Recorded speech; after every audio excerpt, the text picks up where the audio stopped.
Dans un pays comme la France, par exemple, on sait que 40% du taux de natalité est assuré par des populations étrangères. C'est une réalité aussi. Donc maintenant, on est dans une situation où c'est ce que vous dites qui renforce l'extrémisme. Quand vous dites que l'immigration pose un problème, il faut aussi parler des avantages de l'immigration. Parce que moi, quand je travaille en France, je paye mes impôts ici. La majorité paye ses impôts, s'installe dans vos pays, enrichit vos pays.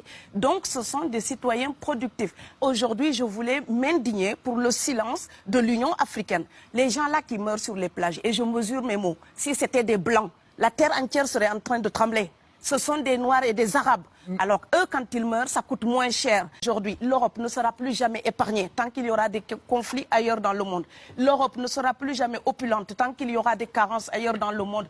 On est dans une société de la mondialisation où un Indien gagne sa vie à Dakar, un Dakarois gagne sa vie à New York, un Gabonais gagne sa vie à Paris. Que ça vous plaise ou non, c'est irréversible. Alors trouvons une solution collective. Aussi dire que quand vous êtes Canadien, Blanc ou Argentin, et vous venez vous installer en France, vous êtes un expatrié.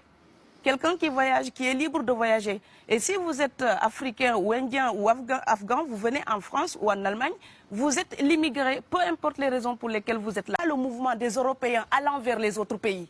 Alors celui-là, c'est le mouvement des puissants, ceux qui ont l'argent, ceux qui ont le bon passeport. Donc vous allez au Sénégal, vous allez au Mali, vous allez dans n'importe quel pays du monde, au Canada, aux États-Unis, partout où je vais, et je voyage tout le temps, je croise des Français, des Allemands, des Hollandais. Je les rencontre partout sur cette planète parce qu'ils ont le bon passeport. Donc quand les pauvres viennent vers vous, il y a des mouvements de foule qu'il faut bloquer. Mais quand vous, avec votre passeport et avec toutes les prétentions que cela donne, vous débarquez dans les pays du tiers-monde, là vous êtes en terrain conquis. Donc vous avez besoin qu'on reste dominé pour servir de débouché à l'industrie européenne. Alors il faut arrêter l'hypocrisie. On sera riches ensemble ou on va se noyer tous ensemble. Voilà. Ce plateau aujourd'hui, sans parler de nos dirigeants africains.